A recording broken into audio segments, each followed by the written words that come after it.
Alright, what's up guys? In this video, I'm going to do a quick and short video kind of talking about what is the visibility of a Dodge Challenger. I did a video very similar to this when I had my Camaro RS. That was a 2012 Camaro.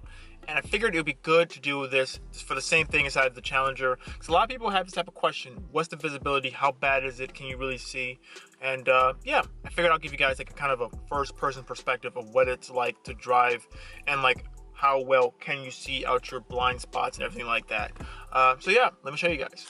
All right, so this is just a normal looking out perspective. As you can see, there's a pretty good, like your frontal vision is really nice. You can see pretty well just straight out the front. There's nothing really, obstructing your view depending on how tall you are. I am around 6'2", 6'3", so my head is definitely a lot higher up to the ceiling versus other people. But yeah, so slightly, just like moving forward, as you can see, I have a pretty decent view. Now when I turn my head over here, as you can see, you can looking out, I can see in my mirror. I do have my mirror kind of angled so I can kind of see like my back quarter panel of the vehicle. So that's kind of nice. Then you just zoom over here. You can see I have kind of the same thing going on for over there, but I kind of have to like lean back slightly so just to see the rear quarter panel. But here's when things get interesting, when I have to look over my shoulder. Now this is me kind of going all the way back, looking over my shoulder. I have to kind of like bend my head back to kind of see out of this little window, but I still can't quite make it out. So if there's something like right there, you can get in some trouble right there. So you kind of have to like look here and look over your shoulder as well.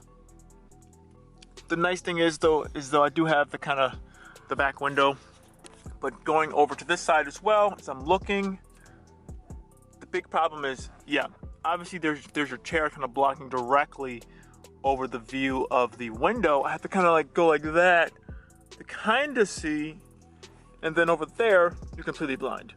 You just can't see. But that's why you have your mirror right there. You can see out the back window, but really if there's something in that kind of corner, that's where things get kind of tricky. And then even trying to look out the back window. I mean, my camera's not picking up because it's kind of bright, but you can see, but you kind of have to do a kind of weird adjustments to kind of see. But the good thing is you can look out the rear view mirror as well. But yeah, so this is kind of what it would look like, or what it would feel like if you're trying to look and view if there's cars around you while you're driving inside a Dodge Challenger. The front is great. Looking at your side mirrors are generally pretty good. These are, they do a decent job. You have to kind of adjust them to fit the way you want them to. But then over here, it's not so bad. It's just really going over to this side that's kind of the issue. I will say, driving this vehicle is not so bad. You do get used to it. You do get used to the way how everything feels. For me, coming from driving a Camaro to this, well, I drove a Camaro, then I drove a Jeep Wrangler, and then now driving this has plenty of visibility for me.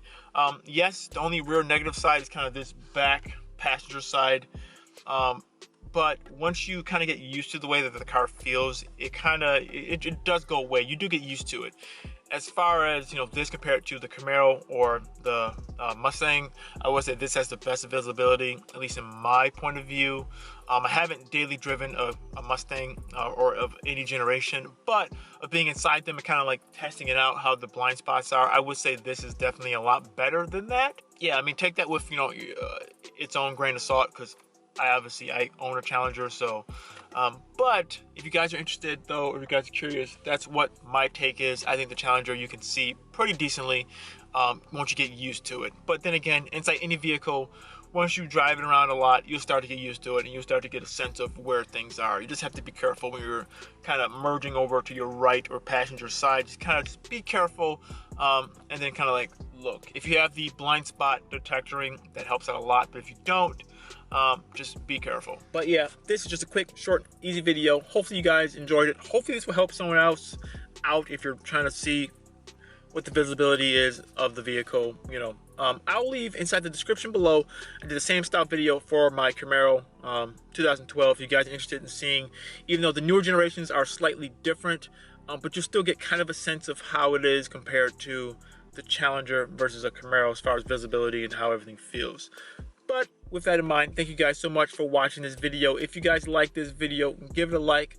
Check out some of the other videos that I've done. I've done videos before in the past on my Camaro, videos before on my Jeep Wrangler Unlimited, and then now I'm doing videos on this Dodge Challenger RT. So if you guys are interested in any of these type of videos, check out my channel. I have a whole bunch of playlists. You guys see everything in there. But yeah, thank you so much, and I'll see you guys in the next video. See ya.